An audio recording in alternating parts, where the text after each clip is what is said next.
நீ சொல்றத பார்த்தா அந்த ஆளை நீ காதலிக்கவே ஆரம்பிச்சிட்டேன்னு சொல்லு. அக்கா, நான் காதலிக்கிறது உனக்கு பிடிக்கலன்னா சொல்லிடு, இதோட விட்டுறேன். பைத்தியம். பெரியவங்க நடத்தி வைக்கிற கல்யாணத்தை விட காதல் கல்யாணத்துல எனக்கு அதிக நம்பிக்கை உண்டு. அதே நேரத்துல என்னக்கா, காதலிக்கிறவன சந்தர்ப்ப சூழ்நிலையால விட்டுட்டு அடுத்தவனுக்கு வாழ்க்கை பெறது இருக்கே, அது ரொம்ப தப்பு. அப்படி ஒரு நிலைமை ஏற்பட்டா அடுத்தவனோட மனமேடையில உட்கார்றதை விட 1/2 லிட்டர் பெட்ரோலை ஊத்திக்கிட்டு நெருப்பு வச்சுக்கிறது எவ்வளவு பெட்டர். நீ சொல்றது புரியுதுக்கா. எனக்கு அப்படி ஒரு நிலைமை வந்தா நானும் அதேதான் செய்வேன். இந்த உறுதி கடைசி வரைக்கும் இருந்தா நானே முன்ன நின்னு உன் கல்யாணத்தை நடத்தி வைக்கிறேன். அக்கா, உனக்கே கல்யாணம் நடக்கல, என் கல்யாணத்தை எப்படி நடத்தி வைப்ப? எனக்கு கல்யாணம் ஆகாது. அம்மாவும் அப்பாவும் அனாவசியமா ட்ரை பண்ணிட்டு இருக்காங்க. நீ என்னக்கா சொல்ற? எனக்கு தான் ஏற்கனவே கல்யாணம் ஆயிடுச்சே. புரியலையே. ராதா, நான் ஒரு லட்சியத்தை அடைய விரும்புறேன். அதுதான் எனக்கு கனவு, வாழ்க்கை எல்லாம். இப்ப நான் நடத்த வேண்டியது உன் கல்யாணத்தை தான். உன்னால முடியுமாக்கா? சொன்னதை செய்து காட்டுறேன். என்ன பந்தயம்? ஜெயிக்கிறவங்க என்ன சொன்னாலும் தோத்தவங்க பதில் பேசாம செஞ்சிடணும். Okay okay. உன் காதலோட விலாசத்தை கூட போய் பேசுறேன். ரொம்ப தேங்க்ஸ்க்கா. உனக்கு எப்படி நன்றி சொல்றதுனே தெரியல. நான் நன்றியை கொடுத்துடுறேன், வாங்கிக்க.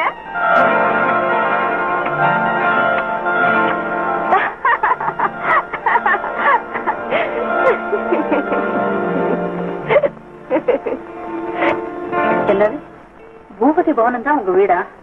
அப்போ பூபதிங்கிறது எங்க அம்மாவை பத்தி தாத்தா. அவர் இறந்து போய் 7 வருஷம். அப்படியா? இப்படி கிட்டவாமா. என்னம்மா கையில காயம்? என்ன காயம்? கதவுடுக்கிற நசுங்கிருச்சு. உன் பேர் என்ன சொன்ன? நிர்மலா. நான் அமெரிக்காவில இருந்தப்போ பாத்திருக்கேன். ஒருத்தருக்கு ஒருத்தர் சந்திச்ச உடனே வந்த விஷயத்தை பத்தி பேசிட்டு ஆரம்பிச்சிடுவாங்க. ஆனா நீ வந்த விஷயத்த சொல்லலையே. எனக்கு ராதானன் தங்க இருக்கா. அவ எப்படி உங்க பேரனை காதலிச்சுட்டாளா? அவரும் அவளை காதலிக்கிறாரா? நீ எந்த பேரனை சொல்ற? உங்களுக்கு எத்தனை பேர? 2. ரவிங்கிறது இளையவன். அவரேதான். அவங்க 2 பேருக்கும் கல்யாணம் நடத்தி வைக்கலான்னு நான் விரும்புறேன். உங்க சம்மதத்தை தெரிஞ்சுட்டா மறுபடி வந்து பேசி முடிவு பண்ணலான்னு வந்தேன். எப்படியும் நீங்க சரின்னு தான் சொல்லணும். நீ உன் கட்சிய சொல்லிட்ட, என் கட்சிய கேட்கலையே. சொல்லுங்க. அக்கா தங்க 2 பேரை பார்த்து அண்ணனுக்கும் தம்பிக்கும் கட்டி வச்சு ஒரே குடும்பமா ஒத்துமையா அவங்கள வாழ வைக்கணுங்கிறது தான் என்னுடைய ஆசை. அதுதான் இந்த குடும்பத்துக்கும் ஆகி வந்த பழக்கம். அப்படின்னா மூத்தவனை நீ கட்டிக்கிறதா இருந்தா தான் இளையவனை உன் தங்கச்சிக்கு கட்டி வைக்க முடியும். இது என்ன பைத்தியக்காரத்தனமான நிபந்தனை? சில குடும்பத்து நம்பிக்கைகள் பைத்தியக்காரத்தனமா தான் இருக்கும். அதுக்கு கட்டுப்பட இஷ்டம் இருந்தா சரி, இல்லன்னா போய்கிட்டே இருக்கலாம். எனக்கு கல்யாணமே வேண்டாம்னு நினைக்கிறவன் நான். அதை தவிர உங்க மூத்த பேரனை நான் பார்த்ததே இல்லை. அவருக்கு என்ன பிடிக்கணும், எனக்கு அவரை பிடிக்கணும். இப்படி ஒரு தர்ம சங்கடமான நிலைமையில கொண்டு விட்டுட்டீங்க. உன் சம்மதம் தெரிஞ்சுட்டா இதுல எந்த சங்கடமும் இல்லை. நீ சரின்னு சொல்லு, 2 கல்யாணத்தையும் ஜாம் ஜாமன் நடத்திடலாம். அதுவும் அந்த படத்தை பாரு, அவன் தான் என் மூத்த பேரன்.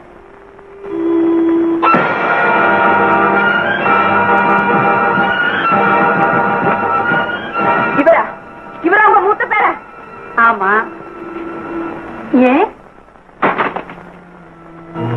ஏனா இந்த படத்தை நீங்க வாசல்ல மாட்டி இருந்தீங்கன்னா 12 உள்ள வந்திருக்குவேமா.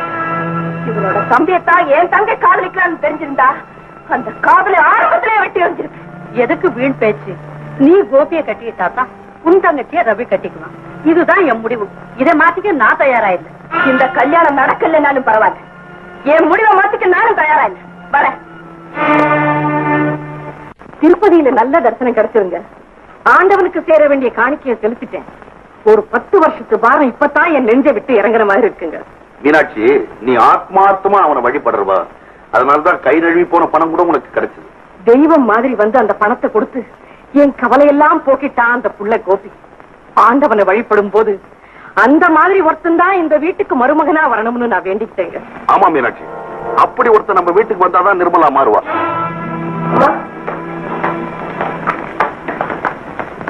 என்ன நிர்மலா ஒரு மாதிரியா வருத்தமா வர? பேப்பர்ல உன் பேரை சின்னதா ஓரமா போட்டானா? இல்லப்பா, ராதா கல்யாண விஷயமா போயிட்டு வரேன். இல்லையே, குடும்ப காரியத்தை கூட கவனிக்கிறியா? ஆச்சரியம் தான். என்ன சொல்லு. ராதா ஒரு பையனை விரும்புறதா என்கிட்ட சொன்னா. அவரை பத்தி அவ சொன்னதெல்லாம் எனக்கு திருப்தியா இருந்தது. சரி பேசி பாப்போமேன்னு பையனோட பாட்டியை போய் சந்திச்சேன். இந்த கல்யாணமே நடக்காதுங்கிற நிலைமை ஏற்பட்டு போச்சு. அக்கா என்ன மன்னிச்சிடுறாங்க. பையனோட பாட்டி சொல்றது நமக்கு ஒத்து வர மாதிரி இல்ல. அப்படி என்னடி சொன்னாங்க?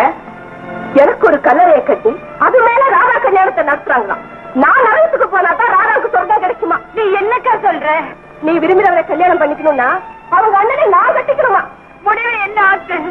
அவங்களும் முடிவை மாத்திக்க தயாரா இல்ல, அதுக்கு கட்டுப்பட நானும் தயாரா இல்ல. அப்படின்னா எங்க ராதா நீ அந்த ஆளை மறந்துடுமா? நீ இவ்வளவு தூரம் வெறுத்து ஒதுக்குற அளவுக்கு அந்த அண்ணங்கார என்ன கூடவா குருவியா? அவங்கள யாரா இருந்தாலும் ராதாவுக்கா நான் ஏத்துக்கிட்டேன். ஆனா அந்த ஆளு அதை விட மோசமான யாரடி அது? என்ன பழி வாங்கின கோபி. வெங்கடேஸ்வரமால் வேண்டுதல் பலிச்சு நான் அந்த பாட்டி கட்சி நீங்க 10 வருஷமா விரதம் இருந்து சேர்த்து வச்ச பணத்தை என்ன பிளாக்மெயில் பண்ணி வாங்கிட்டு போனானே அந்த கோபிதான். கடவுளுக்கு செலுத்த வேண்டிய காணிக்கை பிடிங்கிட்டு போய் உங்களை கண்ணீர் சிந்த வச்சானே அந்த கோபிதான். நான் கடவுளுக்கு கையை நசுக்க காரணமா இருந்தானே அந்த கோபிதாம்மா. அவன் படிச்சிருந்தா ஆனா படிப்பில்ல, நல்ல வசதியோட வந்தா ஆனா பொம்பக்கார. ராதா நானே அவனை கல்யாணம் செஞ்சுக்க தயாரா இருந்தாலும் அம்மா அப்பா சம்மதிக்க போறது இல்ல. பாரு அவன் பேரை கேட்ட அதிர்ச்சியில அப்படி திகச்சு போய் நின்னுட்டாங்க. நாங்க திகச்சு நிக்கலமா, மகிழ்ச்சியில பூரிச்சு நிக்கிறோம். ஆமாடி, நீ எடுத்து கொடுத்த பணம் தெய்வத்துக்கு சேர வேண்டியதுன்னு தெரிஞ்ச உடனே திருப்பி கொண்டு வந்து கொடுத்துட்டாண்டி. நான் அந்த பணத்தை உண்டியல்ல போட்டுட்டு அந்த மாதிரி ஒரு புருஷன் உனக்கு அமையணும்னு வேண்டிக்கிட்டு இப்ப தாண்டி வரேன். இந்தாண்டி இந்த பிரசாதத்தை சாப்பிட்டுட்டு நான் கோபியத்தான் கல்யாணம் பண்ணிக்க போறேங்கிற இனிப்பான செய்தி எங்களுக்கு சொல்லுடி. சாப்பிடுறேன். நிர்மலா வேண்டாமா? வேண்டாம். அதை விட அரளி விதையை அரைச்சு ஒரு உருண்டை கொடுங்க, அது சாப்பிடுறேன். இந்த லட்டு வேண்டாம், எனக்கு இது வேண்டாம். நிர்மலா ஏம்மா இப்படி சொல்ற? அப்பா அந்த கோபி என் புகழுக்கு விரோதி, என் கொள்கைக்கு கொஞ்சம் கூட ஒத்து வராதவன். ஒரு பக்கத்துல புலியையும் மறுபக்கத்துல மானையும் கட்டி வண்டி ஓட்ட பார்க்காதீங்க. வேற யார வேணா சொல்லுங்க, நான் கட்டிக்கிறேன். வேற யாரோன்னு சொல்றியா? அவன் மட்டும் உனக்கு ஒத்து வருவான்னு என்ன நிச்சயம்? ஒத்து வரலன்னா அதன் தலைவிப்பா. ஆனா ஒத்து வராத தெரிஞ்சக்கப்புறம் கழுத்தை நட்டுறது பைத்தியக்காரத்தனம். எனக்கு தூக்கி எறிகிற குதிரை வேண்டாம், சுமந்துகிட்டு போற ஒரு கழுத போதும். தூக்கி எரிஞ்சாலும் குதிரை போக வேண்டிய இடத்துக்கு போய் சேரும். கழுத குட்டி சவுத்துலதான் முட்டிக்கிட்டு நிக்கும். கோபியை நீ கல்யாணம் பண்ணிட்டா நான் உன்னுடைய கட்சி இல்ல, உங்க அம்மா கட்சி.